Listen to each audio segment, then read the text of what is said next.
At Rhodes Law Firm, we believe in affordable planning for every family.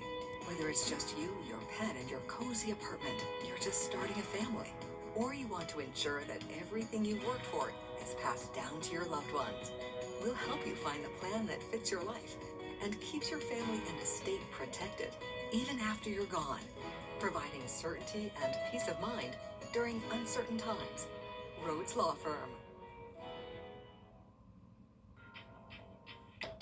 Hi, this is Pete Kirshenson with Taylor BMW. Please come see me to test drive the ultimate driving machine. Southern Nature Landscaping, reliable and affordable service that you've been able to count on for over 14 years. Locally owned and operated since 1985. Mark Dent's Tire Pros.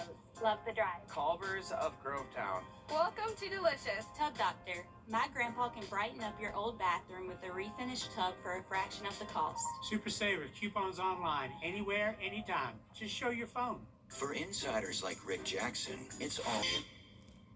The Live 546 Skyview Network, sponsored by Terry Lambert Hyundai. Now on News Channel 6 at 6, a Richmond County deputy dead after a crash. We'll have the details as your News at 6 starts now. Live from Television Park, this is WJBF News Channel 6 at 6. Hello, everyone. I'm Jenny Montgomery. Thank you for joining us. Coverage you can count on begins with two people, including a Richmond County Sheriff's deputy, dead following an accident this morning. It happened on Washington Road at Woodbine Drive. According to the Richmond County coroner, 49-year-old Philip Wasson Jr.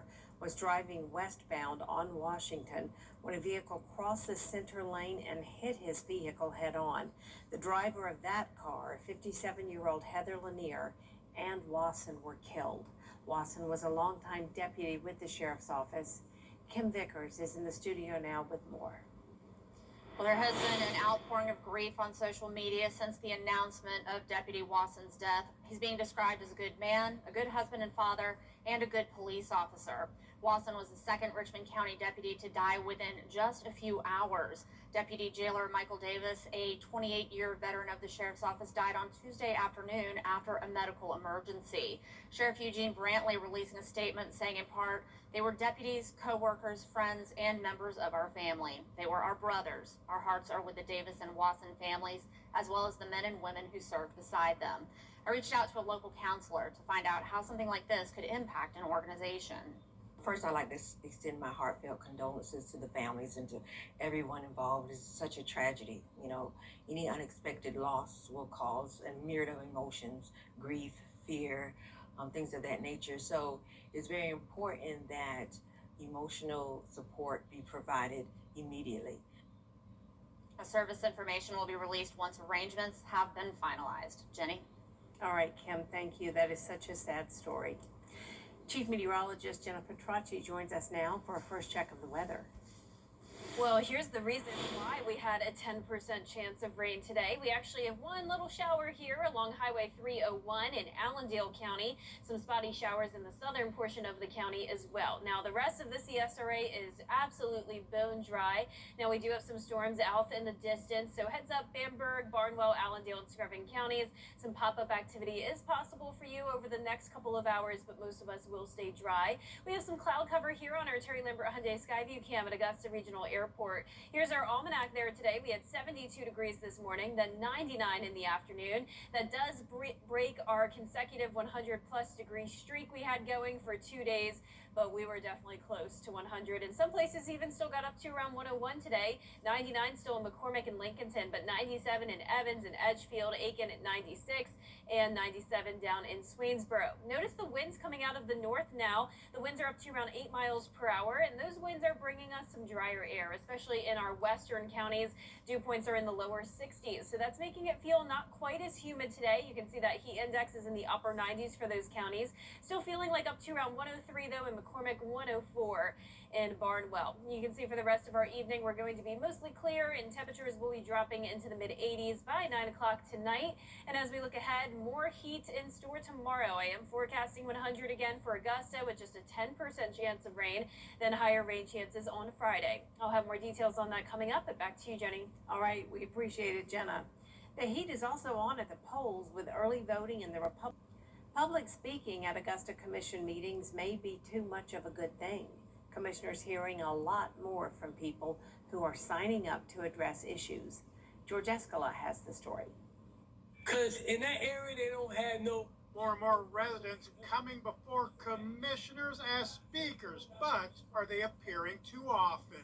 We have, unfortunately, speakers that come, not only speak at every commission, but every committee cycle, tend to be on the same topic. Commissioners approving new rules of decorum for speakers, but left in place the rule that says speakers must wait 90 days before going back before commissioners to discuss the same issue. We want to make sure that's reinforced, but people want to put something on there as far as subject line, and then they changed our whole reason of being up there speaking. And we got to stay with, structure. Item B, commissioners saying they welcome speakers, but not the repeated messages. They'll try to give the impression that they only have the right solution. And so they want to come back and continue their voice, but in most cases you don't see them with an audience or the support group behind them. The new policies prohibit things like signs in the audience and disruptive behavior, but some say the new rules are not needed. Those things are understood, and there are parliamentary procedures to deal with things like that. I don't want to start policing people's ability to come and share how they feel about any particular topic to the commission. The public will continue to be invited to speak at commission meetings, but it appears city leaders will be listening to make sure it's not the same message they heard last time. In Augusta, George Escala, WJBF News Channel 6. A new program getting high school graduates ready for a job in construction. Home Builders Institute and Construction Ready each have their own independent courses. Now they're combining efforts for the first time with an 8-week course at Augusta Tech. Students get to see what a career in construction could look like. The students get instruction and apply concepts with hands-on work. So they're learning the process in the beginning, and then they're applying it immediately throughout the day, and by the end of the 4 weeks, they'll have built 3 different sheds. The program will wrap up in early September. There will be a hiring fair on the 8th and a graduation for students on the 9th. Augusta's connection to cybersecurity now extends well beyond a 3-day TechNet conference. The Army says the area has developed into a hub for training, technology, and cyber innovation. Fort Gordon is home to Army Cyber Command and the Army Cyber Center of Excellence. Soldiers come through Augusta for training in cyber and signal careers. Lieutenant Colonel Dustin Lynn says having those resources here also creates opportunities for the Army to work with partners outside the military. And so it's really become a hub of cyber and IT and cybersecurity innovation over the past decade plus. TechNet brings together the military, private industry, and academia to talk about current cyber needs and the technology being developed to meet those needs. The event wraps up Thursday. And as TechNet Augusta continues this week, Parsons is hosting a Capturing the Flag event at the Georgia Cyber Innovation and Training Center. Members of the military and college students from all over the world are taking part. 30 teams, in person and online, work through various categories. Each team's progress is tracked through an online scoreboard. Participants exercise their cyber skills and test against other nations. You can really learn teamwork, problem solving, critical thinking here because you have to work together to share information and try to solve these Jeopardy style problems. So that really helps, and that's really important in the workplace. I got quite a few working for the government agencies out there, and now I've got a great job in this industry. So I get feedback all the time from the kids that have done these things. They're highly successful. The event wraps up tomorrow when the winners will be announced. Coming up, preventing child abuse in South Carolina, what leaders are doing to protect children in the Palmetto State. Next. O'Reilly on Cuomo. Years. An event centered around child abuse prevention in South Carolina was held today in Columbia. Keith Savage has more from the Children's Trust of South Carolina mission. More than 600 people working in child service careers gather in Columbia to bring awareness to child abuse prevention. With South Carolina ranking 38th in child well-being, the goal is to improve the number. On Wednesday, the Children's Trust of South Carolina began their two-day biannual event, with one of the goals of child service members to feel known. My first hope is that they feel like this was a good use of their time. They feel rejuvenated, they feel like this work is important, and they feel like they were seen for the work that they do. The event had guest speakers, including the founder of KOAT Consulte LLC, Casey Coley, who gave people advice. Either new skills, hope, and a charge to move forward and to continue doing the great work that they're doing. The event also had tabling from organizations across the state. South Carolina has been doing better in rankings for child well-being, but they say 38th is not where they want to be. This year they put out a new number that said South Carolina gained the most ground, and we said, well, how can we be at the bottom? And they said, well, if you think of it like a race, then you gain more ground on the racetrack than any other runner. But the fact is we're still at the back of the pack. So we're doing good work. We just need to do more of it and keep going at the pace we're going, and we'll get ahead. If you see or hear about child abuse, Williams advises you to speak up. And it's not about finger pointing. It's about trying to do what's in the best interest of the child. So if you have a concern, you should speak up and say, maybe that family needs a little help. And with just a little bit of help, they can then go on their merry way before the crisis becomes a major catastrophe. Attendees also learn about evidence-based prevention strategies.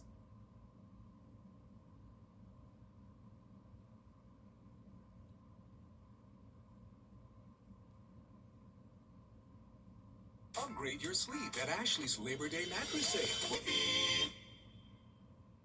You can't always choose the weather, but you can choose your weather app. Go with the most accurate and most trusted, the Live Viper 6 mobile app.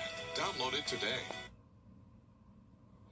Now, your most accurate forecast with WJBF Live Viper 6. Welcome back. It's another hot day with a mix of sun and clouds as we start out with our Terry Lambert Hyundai Skyview cam. No rain up here at Soap Creek Marina, but they're definitely dealing with the hot temperatures. 97 degrees, feeling like 99. Dew points are in the mid-60s with winds out of the south, but overall we're seeing a bit of a north wind with high pressure moving in. That's leading to some drier air across the area, and all of the moisture is down near the Gulf Coast, where we're seeing some widespread rain and some severe weather. But you can see that orange color here across the two-state. That means dew points are in the 60s today, and tomorrow will be a little bit higher, but still a dew point topping off at around 68. And then that humidity starts to rise as we go into the end of the week. Now, notice a 100-degree temperature in the forecast again tomorrow, then down to 96 on Friday, but the heat index will be the same both days at 106 due to that humidity increasing on Friday. And then finally back to typical summertime weather for us this weekend, with highs around 92 to 94 degrees and that heat index hovering around 100. But actual temperatures still getting to that triple-digit mark tomorrow for some of us around Augusta and north of I-20, the rest of us in the upper 90s. And as we look at your day planner, you can see mostly sunny skies in the forecast, winds still coming out of the west-northwest, and that heat index around 105 at the 4 o'clock hour. Only a 10% chance of rain tomorrow, then up to 60% on Friday. Still could see some rain and some thunderstorm activity on Saturday as well, but your entire weekend won't be a washout. The main day to watch is going to be Friday because the entire CSRA is under a marginal risk of excessive rainfall. That means some minor flooding is possible. We also have a marginal risk of severe weather with strong storms in the forecast on Friday. We could see some damaging wind gusts and small hail as the system moves in. So here's our futurecast tonight. Like I mentioned at the top of the show, some spotty showers possible in the southeastern portion of the CSRA, but most of us will stay dry, and I'm expecting a dry Thursday morning. Now, as this cold front inches closer to us, winds are going to start to come out of the south, and that will lead to more moisture across the area. So some showers and storms possible tomorrow, but only that 10% chance.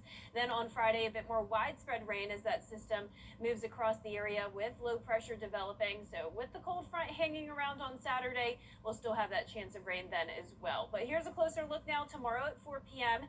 Dry, and then once we get to around 8 o'clock, could see some of that spotty activity developing. You can see that up towards the north around 11 o'clock on Friday evening. Then we'll be starting out our Friday dry. There's 8 o'clock in the morning, some more cloud cover though, and it will still be a hot afternoon, but then once the rain moves in, that will cool some spots down. There's 4 p.m. on Friday. Most of the activity showing up in our southern line counties, but there's still some opportunity for this to change. Once again, the entire CSRA is under that threat of marginal threat of excessive rainfall and severe weather. So there's Friday at 11 p.m. Still expecting some of that scattered activity. So once again, we'll be keeping a close eye on that for your Friday evening plans. And then again on Saturday, as we still have that 40% chance of rain. Rain chances will decrease though to 10% on Sunday. And then Monday looks great. Still hot at 94, but we will have lower humidity with some sunshine.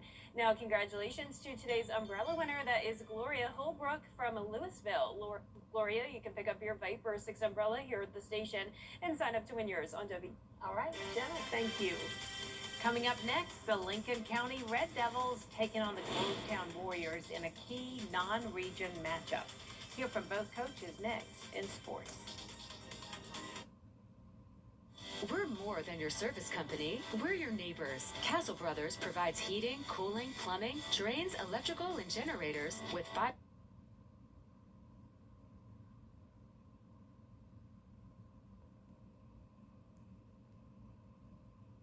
star care anytime you need us. For whole home peace of mind, call on Castle for comfort. CastleBros.com. I'm Mike Costello of the Mike Costello Law Firm. If you've been in a car wreck, dealing with the insurance company is a big pain in the ass. Let the Mike Costello Law Firm relieve that pain. We are just one call, one click away from getting started on your case. We can deal with the insurance company directly so you can recover. And remember, there's no fee unless we collect. Call or text us or visit us at MikeCostelloLawFirm.com. Let us relieve your pain. You asked and we delivered. Gerald Jones. WJBF 6 Plus. Download it free today. Get clear, accurate stories that don't waste your time at WJBF.com.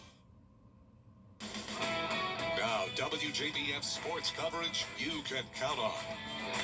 Well, week one of Football Friday Night features one non-region matchup in the Peach State that includes one powerhouse and one program on the rise. The Lincoln County Red Devils are the 1A state runner-ups, currently number 3 in Class 1A. They're taking the 40-minute trek to take on the 6A Grovetown Warriors, a program that had a 4-6 record last season, a significant improvement under head coach Dedrick Mayo, who's now in his second season at the helm. Both coaches are ready to see how prepared their teams will be come Friday. Grovetown is going to be an incredible challenge for us in the first game of the season, and that's all we're focused on right now is just trying to get ready for Grovetown. They got a long-standing tradition there, so whoever puts on that uniform, they're going to play hard, they're going to be physical, and we're establishing that culture here as well. Now game time set for 7:30 p.m. Friday night at the War Zone. Now, the majority of the games are scheduled to kick off Friday, but we do have a few high school football games that got moved to Thursday. One of those being Burke County and Greenbrier. The Bears are now in their 3A classification. The Wolfpack now up to 6A. Kickoff set for 7:30 p.m. at the Briar Patch. We will have those highlights for you Thursday at 11. Now, as a reminder, here are some other games that have been moved to Thursday. So let's go to South Carolina here. Wagner Sally at Great Falls, Barnwell at Buford, Abbeville at Saluda, Denmark Olar at Blackville Hilda, and finally Lakeside at Aiken. Now, don't forget to cast your vote for our weekly pick'em poll to tell us who you think will win this week's Game Night Live matchup between North Augusta and Strom Thurmond. You can vote now to see if your prediction matches the final score for Game Night Live. You can find that poll under our sports tab. Well, the Atlanta Braves wrapped up their 3-game series against the Minnesota Twins with one key player returning to their starting rotation. Right-handed pitcher A.J. Smith-Shawver He's back on the mound this afternoon as the starting pitcher for the Atlanta Braves. The 23-year-old underwent Tommy John surgery back in June of 2025. He even made a couple of rehab starts this summer with the Augusta Green Jackets. Now, the Braves did fall 6-4 against the Twins. They will be back again tomorrow to take on the Chicago White Sox at 2:10 p.m., but I'm sure that felt very good for him to be back in the big leagues. Don't you know it did? Yeah. All right. Thank you so much, Gianna. We'll be right back. At the Rooms to Go Kids Labor Day sale. For you. Get the latest weather data in real time throughout the entire CSRA. Count on the Line Viper 6 Neighborhood Network, powered by Tempest. Here's one more look at our 10-day forecast. 100 degrees back again tomorrow, then down to 96 on Friday. Still a hot and humid day, but a 60% chance of showers and storms, and then a 40% chance on Saturday. Finally tonight, researchers say people who like sweets are more likely to make impulsive decisions.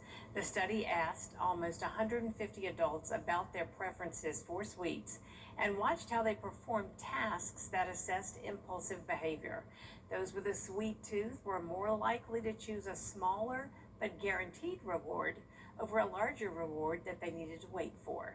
But if both the smaller and larger rewards were delayed, then those with the sweet tooth were more willing to wait for that larger reward. I kind of go back and forth. I'm all in for sweets, and Really? I'm impulsive. So there you go. Works for me. That's our report for now, everybody. The news continues at 7 o'clock right after World News Tonight. We'll see you again at 11. Good night.